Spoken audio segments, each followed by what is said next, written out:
Well, hello. Welcome to episode, was it 6 of Life After 3D? You've probably seen the thumbnail, so you know what I'm talking about. I think it's important that everybody, not just artists, to have at least one side hustle. A way of making money that, while it might not be incredibly regular, that provides an important cash injection when you need it. So I'll give you some examples and some of the thoughts that I'm having, which I might subject to change. I noticed on Facebook just last week that somebody that was in 3D, I actually can't remember the name, and their side hustle is they buy and sell industrial sewing machines.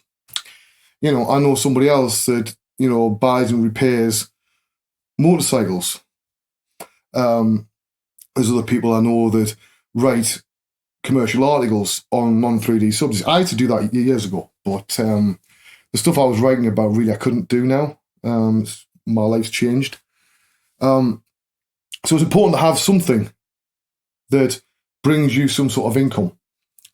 Now, my feeling is it's best to have something completely outside of the world of art and 3D, and I'll explain why.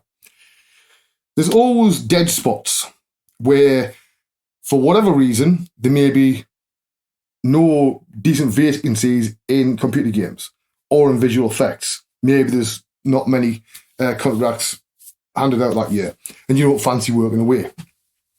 Or you can't work away. Like I couldn't never, not after, 2015 was the last time I worked away. But that way, if the 3D industry is on a go slow, and by that I mean there's not much work for anybody, then you've got another way of making money. Somewhere that can maybe help to pay the bills. So what am I thinking of? Well, one of the golden rules is to find something that, first of all, you're interested in and you know a bit about. Now that narrows the field a bit for me, because obviously it's got to be something outside of 3D and art. So the whole idea of, I do traditional paintings. I've been selling them for years. I've just done one last week. I've got another one that I've got to get done ASAP. But it never makes regular income. I used to treat the paintings when I first split up with my ex and I was living in the flat as a way of earning beer money. I would do 1 or 2 paintings a week that people wanted, and that was enough money to go out on the weekend and buy some food and stuff like that.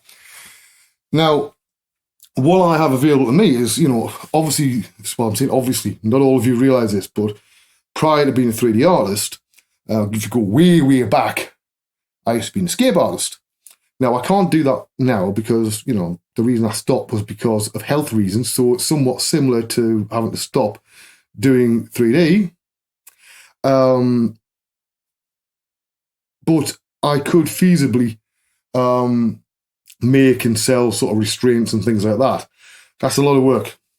Now, yes, my wife is a trained leather worker, but that's not me actually would be doing the thing. I'd be just selling the thing.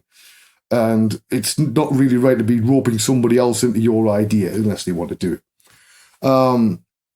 Now, I spent time as a programmer. Yeah, I go back into programming, but what worries me is the hours might be just as bad on these as doing art, just less well paid. The other interest in my life is music and instruments. This room alone's got loads of stuff in at the current time. Now, while normally I'll go to my local guitar shop to have all my setups done on guitars and instruments, Steel Town Music, Matt does a fabulous job, I can do them myself. It's a lot easier to say to Matt, there's a guitar, set it up, and it's a way of supporting local businesses. Now, one idea, and it's only an idea that just popped in my head today, will be basically buying and flipping guitars and instruments, finding stuff that needs a bit of work done to it, maybe the wiring's shagged, something like that, and sorting them out and selling them. I know, some people that have done that before. It's not incredibly regular money, and really the trouble is you've got to go on the high end, not the low end. So it's no good getting guitars that somebody's never played that they bought for £100 out of a catalogue or something, from eBay. It's got to be stuff like your Stratocasters, your Telecasters, your Les Pauls, your SGs, stuff like that. It's got to be the high-end stuff to really make any money, and that's a hell of a lot of investment for stuff that may not work. And to be quite honest, I don't think the idea of me buying, say, 4 or 5 extra guitars and having them all in the house along with all the other ones would go down tremendously well with my wife. So it's a little bit of a worry. I don't know. She likes, thinks the idea is usable.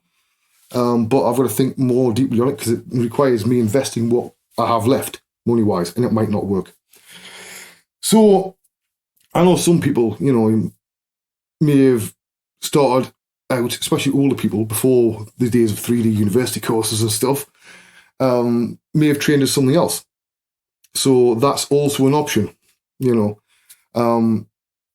somebody's trained as, say, I don't know, a cabinet maker, then maybe you can make cabinets and stuff like that, or, renovate old furniture, things like this. I can't really do that. Now, if you are doing stuff like that alongside having a passive income, it is feasible that things can build up to the level where you don't really have to do 3D. Now, that gives you a large amount of control over your own life and your own career. If you think things are getting too stressful, or you just feel like you need to walk away from the 3D industry, you're not then chained to it because it pays all your bills. The nightmare situation, of course, is the one I'm in, where I've been forced to walk away from it. And it's not easy. I'll be quite honest with you, it's far from easy.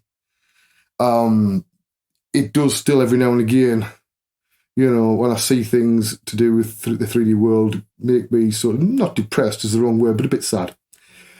But it is what it is. I know at some point I did say I'll do some sort of retrospective video and stuff like that, going back on my entire career. Maybe one last demo reel, just showing some of the nice things I worked on that I'm allowed to bloody mention. Hopefully the sound in this video is a bit better than the last one because I had to just use the camera audio, but I just picked the mandolin guitar that I left with my brothers after Monday night playing. So I've got the Zoom as the external audio. I'm trying to place a little bit closer and we'll see what happens. For those that are wondering, my workflow on this is this camera and that audio go into DaVinci Resolve. I automatically sync that sound to this sound, then mute this sound. I color grade it, edit it, stuff like that. I do have more than one camera, but it seems overkill for videos such as this one. And I've sort of got into a habit of doing them in this room now. In fact, we had somebody sorting the back boiler that's in there, right? Do a yearly check yesterday, so I've just had to move all the things that we moved out of there that you're not really supposed to have in there back into there and clear the bedroom out so I can stand here like an idiot talking to a fucking camera. But anyway, that's my sort of plans, my advice moving forward. Same as, I'll touch on this just in passing at the end of this. Some of the advice I've been giving to some of the students that I teach at the university remotely is that do not expect to be doing modeling and texturing and stuff like this all your working life. As soon as you can, maybe 10, 15 years in, do a sideways move and start moving up the tree. Because then you're not doing this as much. Right? And we will be doing a video on ways that I think it's good to try and save your hands before they get to my stage. And some other stuff like that. If there's anything you particularly want me to cover, providing I'm allowed to and legally discuss it, so no asking me what I did at this firm or that firm or blah, blah, blah, because I can't tell you, ever.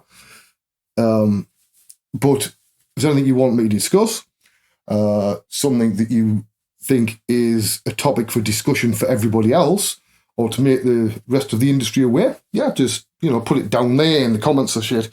If you're on my Facebook, send me a message.